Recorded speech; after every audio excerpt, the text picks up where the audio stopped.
Howdy folks, Jeff Sengstack here. I want to talk about how to use Adobe Audition to mix down several music tracks recorded in a studio here in Santa Rosa, California. And we'll apply a panning to some of those clips, move them left or right, apply some effects to it along the way, but eventually we'll take a bunch of tracks, a bunch of audio clips, and turn them into a single stereo file. Let me just talk a little bit about how this is done. We have 9 tracks here, 9 clips that were recorded in a studio here in Santa Rosa. That studio is Northern Lights Recording. Here's their website, and actually there are more than 9 tracks, but I'll talk about that in a second. And I'll include the URL here in the information about this tutorial video on YouTube and when I finish this. And down the bottom here are some videos, and in particular this one is the City Lights Band, and the guy who runs the studio is this fellow back here on the keyboard, Barry Schiffman. He's also the composer of the song we're going to work with, and plays most of the instruments on it, either woodwinds or electronically through his keyboard.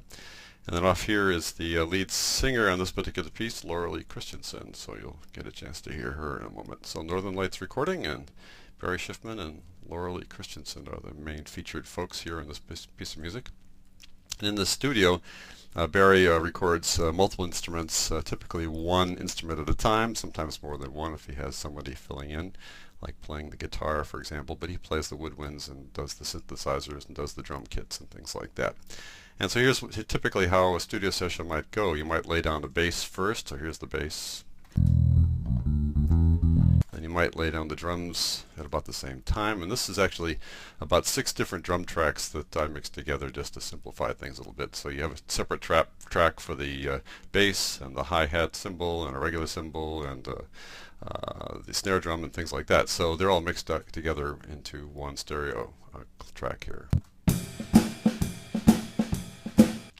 And then a couple other instruments are included, like an organ. And 2 saxophones were recorded on separate tracks, but I just put them in a stereo track like this and mix them together, left and right. So you can actually, one is in the left channel, one's in the right channel, like that. And we have a few other things. One of the real signs of the quality vocalist is if you hear that vocalist in an unchanged original raw file from a studio session where there's been no reverb added, no other effects added, just straight out of the studio. And when you hear Loralee Christensen sing, you go, wow. I couldn't give you what you wanted. She's got some kind of pipes there. If you can do that, with no reverb added to it, no pitch fixing done to it, then you know you got a quality singer, and she's really good. And then you got a bunch of other tracks here as well. We're going to mix them all together here. So let me just show you how to do that. First order of business is to make a new multi-track session. You can go File, New Multi-Track Session, or simply click on this multi-track button here, and that'll then ask you to create the session. So we'll give this a name here. We'll call this a studio session. I have a particular place for it there. Now I'm looking over here, I see that it's all recorded at 48,000 hertz, 48 kilohertz. So that's the number of samples per second. So you need to have the right sample rate when you make a session. It needs to match your audio. Otherwise, when you try to put this audio into a session, Audition will then ask you, shall we make a copy of this thing at the proper sample rate. So we'll just set this to 48,000, 48K. Keep it at 32-bit floating so that we have high quality effects. Change the master from mono to stereo, and off we go there. That opens up this multi-track display, and then you can start laying down the clips. I could do it alphabetically, or I could do it kind of a logical studio session. I'll just put the lead vocal on top, and you notice that when I drag it, I get a little yellow marker saying where it's going to go. It'll snap to the beginning by default, otherwise you can drag it in. But you want to have all these guys snap to the beginning because all these clips are exactly the same length. You all notice that they're 3 minutes, 22 seconds, and 271 thousandths. So that's how long they are. So they're all the same. So we got the lead vocal. I'll put down the guitar solo underneath her. And I'll just start adding these other guys. If I just do it one at a time like this, you begin this here, it's just her voice. Here's the guitar solo after her voice, after that little segment ends. Okay, so that's one at a time. We'll put down the rhythm guitar. Here's the 3 of them sound together now. What you wanted. Now we'll get down put down the various other instruments now real quickly. We'll just go down and grab these guys alphabetically now just to kind of get them in there. There's the baritone sax. Got the bass here. We'll do the brass now. And now we're to the end of the number of tracks that were the default number of tracks in the session, 6 tracks, and we've got more things to add. So you can right-click in an empty space here and say track and add a stereo audio track. That's one way to do it, but the easy way to do it is simply to drag down a clip to the master track, and that'll automatically add a new track above that. And at some point we're going to keep on scrolling down here. If you want to see more, you can just click on this little button to zoom out, which is the Alt minus or Option minus. We'll zoom out a little bit, and that compresses the headers a bit, which you may want to change later. But let's just add a few more. We got the drums. We'll add the organ. Again, drag it to the master, and that'll add a track automatically. And finally, the saxophones. Now, this is not necessarily the order you'd want them in. When you're working on this, you might want to have, you know, soloists at the top and rhythm folks at the bottom and other things in the middle. But nevertheless, that's how it works. And it's what the order is not that important. And let me expand the view again so I can see more information here in the headers by just clicking on this little button here. Zoom in a bit, and there we go. And right now we've got the what's called so-called input outputs option here. There are other options here. You can click on effects to see effects that have been added to the track. You can also see them over here. And then these are called the sends, and these are called the EQ. It's a way to equalize the audio. But we'll go back to the input output for now. Now you can rename each track if you want to, have the name match the file or give it another name. Since all the files have names that are descriptive, I don't need to change the track names, but to do that, just click on the track name there, and it turns it blue. That's sort of universal thing that tells you can change things now. I'll just put down vocal like that. You can do that for all the tracks if you want to. Now that we've mixed them all together, let's kind of see how this thing sounds. Couldn't give you what you wanted. I couldn't give what you wanted. You can see places where you don't have any output going on because these are just little punches of audio. So I'll move over there. Hear them come in. That's the brass line or the baritone as well. So now that we've got all these guys down, you want to place them on the stage. Right now they're all dead center. This is a stereo file, but everybody is in the center. And to give it a nice stereo feel, you want to start placing these folks on the stage. Now typically the lead vocalist is in the center, so you don't want to move her around in this case. This is a lead guitar solo here. It sounds like that. We want to give the guitar, maybe move him off stage right a bit. Well, every single one of these track headers has a volume control there and a panning control, or they call it a stereo balance control here. We'll move this guy off to the right just a bit.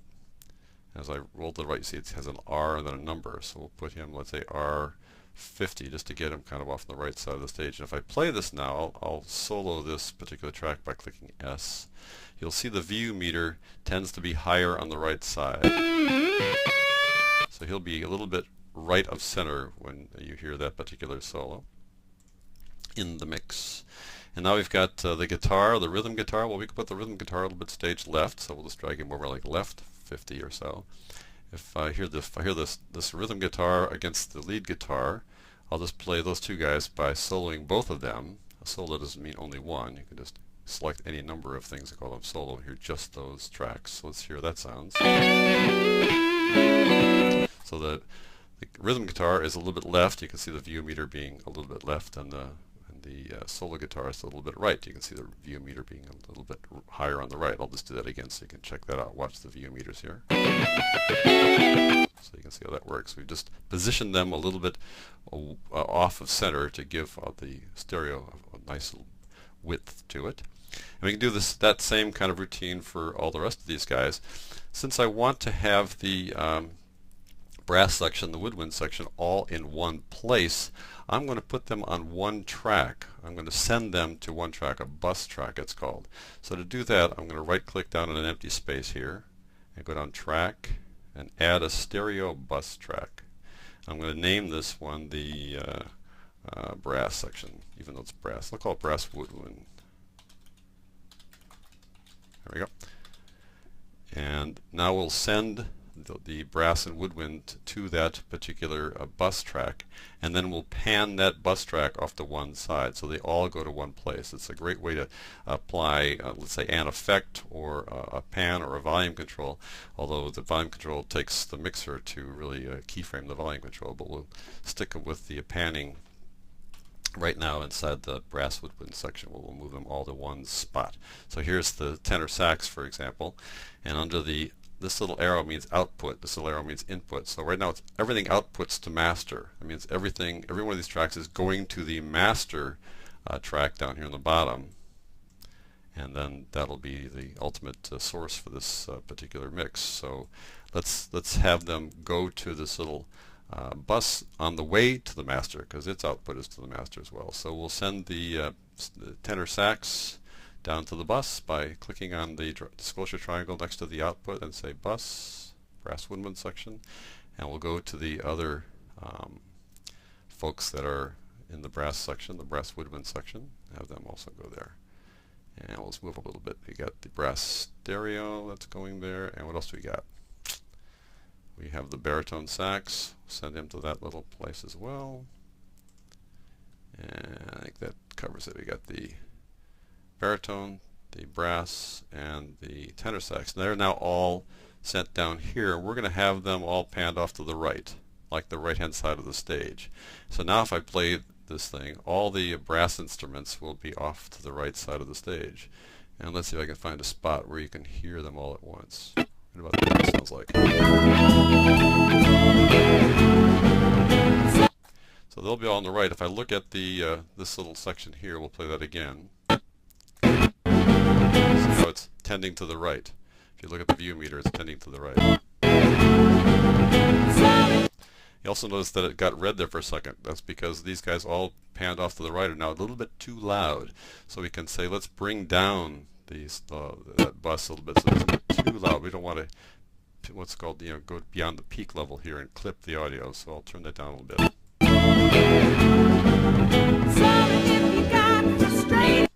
So we can control the volume for all those guys together as well here. Now finally, I want to show you how to use keyframes within a particular track. So for example, let's say we want to bring the volume of the guitar, the rhythm guitar, down a little bit when Loralee starts singing. So here we go along. I couldn't give you what you wanted. So I want to bring that guitar down a little bit while Loralee is singing. Well, here's the guitar track right there. And this is the volume rubber band here, the yellow one. The blue one is the panning. So we can add keyframes to the volume or the panning to move instruments or individuals around on the stage, which, if we change the panning, that is, or we can adjust their volume here as well. So you can actually, let's say, bring a soloist from one side of the stage into the center or some other side of the stage as if they had a wireless mic on there or wireless pickup on their instrument, and we're moving around. You can have them move around if you want to do that. But we'll just deal with the audio here. I'll add a keyframe simply by clicking on the rubber band. You don't need to hold down a keyboard modifier. Just click on it. It adds a keyframe. And then we'll bring the volume of the guitar down. Notice that as I pull it down, you can see how far it's going down in terms of how many decibels lower it's going. We'll bring it down to about 10 decibels there. And we'll see how that sounds against Loralee. I'll just solo those two tracks so you can hear how they work together. Here we go. So here's the guitar before and after. I couldn't give you what you wanted. That might be a little too quiet, but just it gives you a sense of how that works. And then when Loralee's done singing over here, right there, then we can bring the guitar back up by adding a keyframe here and then bringing it back up to 0 dB. Or if we want to actually play it louder, we can make it louder than 0 dB. But there we go. We bring it back up now. Just couldn't be that way. And I'll bring them up now. That's how you can use keyframes to adjust volume. Finally, I want to show you how you can deal with effects. You can apply an effect directly to a clip or to the track. In this particular case, since the clips equal the length of the track, it doesn't really make any difference if you add them to the clip or the effect. But if you had multiple clips on one track, you might want to add an effect to just a clip, and you would select that clip and then go over here to the effects rack and click on clip effects so that you're adding an effect just to a clip. But I'll show you both ways just in case you have multiple clips on a track. In this particular case, it's not that important. But let's add an effect to this guitar solo. The guitar solo already is very distorted. I'll solo the solo. but we're going to distort it even more. Wow. So what we do is we just go on clip, we click on clip effects to make sure that's active. Each of these lines can be an effect. You can add multiple effects to a single clip or a single track. And the way you add an effect to a clip or a track is to simply click this disclosure triangle, and it opens up the list of effect groups. In this particular case, we want to go to special, and under special there's a thing called distortion. Now distortion is kind of, pardon the description, kind of dangerous. If you use, let's say for example, the preset called Ultimate Failure, the volume will be very loud and could damage your ears if you have a headset on, or damage your speakers. So do be careful when you work with this particular effect. It really makes things rough and raw. But we're going to take this distorted guitar and make it even more distorted. I'll play it and I'll make some adjustments here. It's kind of a mathematical thing where you pull up the positive versus the negative values, and if you do some presets, you can see how those presets add some nice convoluted twists and turns, but I'll just do it manually just to show you how that works. So I'll just go back to default here. I'm going to play this, I'm going to change this, and then we'll stop it. Here we go.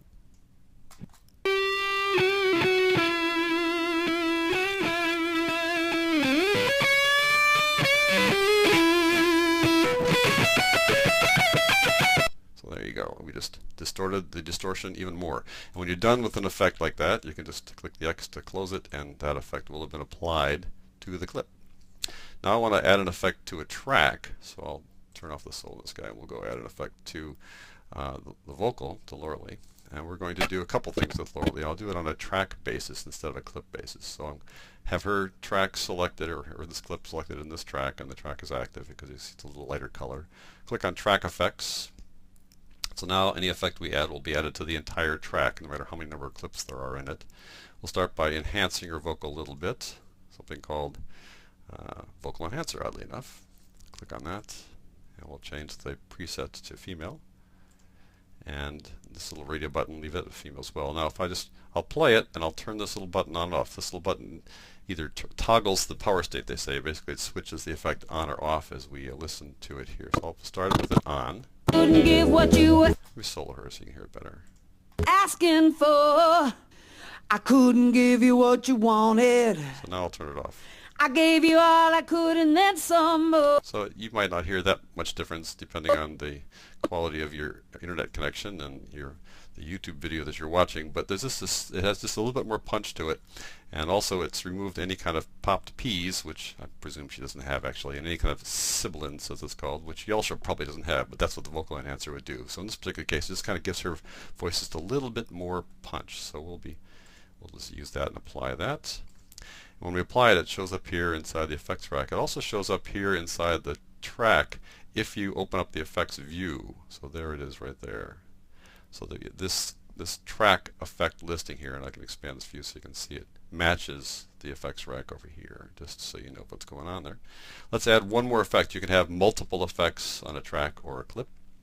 And these are non-destructive. They're just being applied here electronically. They're not being actually inserted into the file itself. It's just as you play it, then the processor is doing what the effect is supposed to do. So now I want to add one more effect, and you can add multiple effects to a single track. We'll go over here, go to this other disclosure triangle, and pop out and add some reverb. Now in my previous tutorial about working with a number of clips on a single track, I used the studio reverb. This time we'll use convolution reverb. It's an interesting one because convolution reverb uses what are called impulses. Impulses are little audio files that are recorded at specific physical locations. They just send out a little signal and record what bounces back, and then use that to create a sound that will match what it was like to be there. So you can see they've got all these various places here. You can actually get specific locations, like a specific, let's say, cathedral or auditorium someplace. So we'll just pick something that's not too huge here. We'll go, let's say, to a living room, we'll say. And then once you do that, you can do some presets within that as well. Just seems a little strange to get a preset and an impulse, but we'll just stick with the living room and see what that sounds like. And then some more. A little powerful. Maybe it doesn't quite work. We'll bring the mix down from 100% to something less than 100%. This is like the dry, wet control on the other reverb we've worked with. Well, I know how much you wanted me to stay, but it just couldn't be that way. You gave me all your love and then some. A nice little extra presence there, not too much reverb, just a little bit extra. And you can actually go online and find impulse files and load them up here by just clicking on load, and wherever you've stored them you can load the impulse file up and use that instead. And there are bunches of them out there. It's kind of fun to go track them down. So now we've added those two effects, and we can see how she sounds relative to the rest of the mix. I'll turn off solo here and we'll just play her against the rest of the crowd here.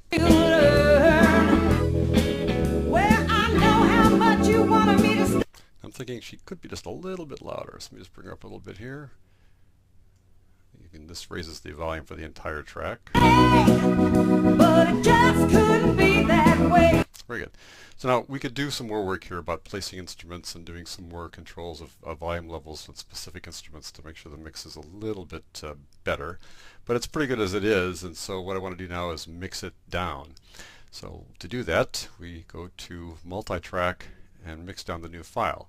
Now time selection is grayed out, but entire session is available. If I had just selected part of the tracks, if I had taken my I-beam here and unless I selected this much, then I could mix down just a part of it, the time selection part, which in this case I don't need to do, but it's good to know you have that option of mixing down just a portion of a particular collection of clips. But we'll go down to, we'll say, the entire session.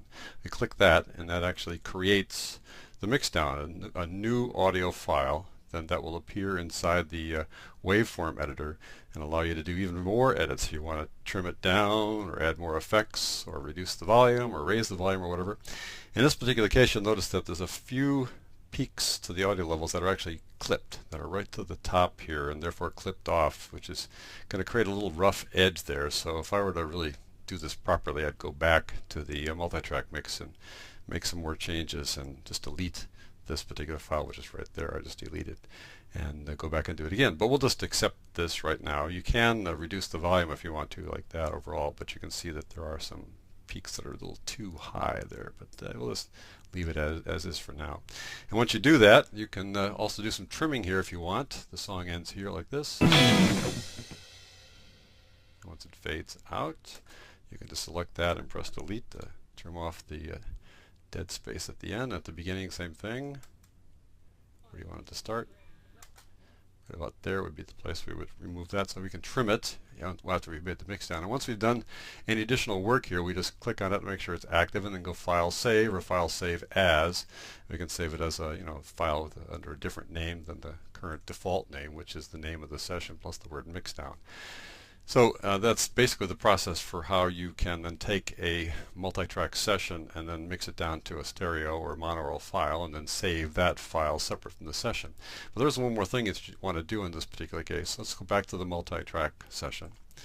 And you want to be able to save this multi-track session in case you want to come back and do some more editing on it. So to do that, just make sure you go back to this little files panel, and there's the multi-track session. It always has an extension called SESX. That's a Adobe Audition session file. So you want to save that, so I'll just click that and just go File Save or Control S or Command S on Mac. And now I've saved that session. So if I were to close this session and close this whole collection of files, I'll just go like here, I'll go File, Close All. I'll save nothing about the mix down. Let's say No to All.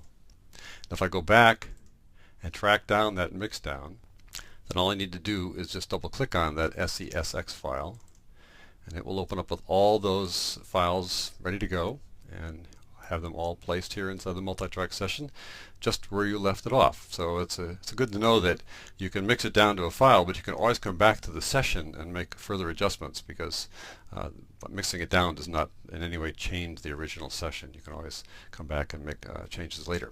So that's basically how you take multiple tracks from, let's say, a recording studio session, put them in multiple layers or multiple tracks inside a multi-track session in Adobe Audition, mix it down to a stereo, mono, or even a 5.1 file, and then save your session so you can come back and work on it again later. All this in Adobe Audition.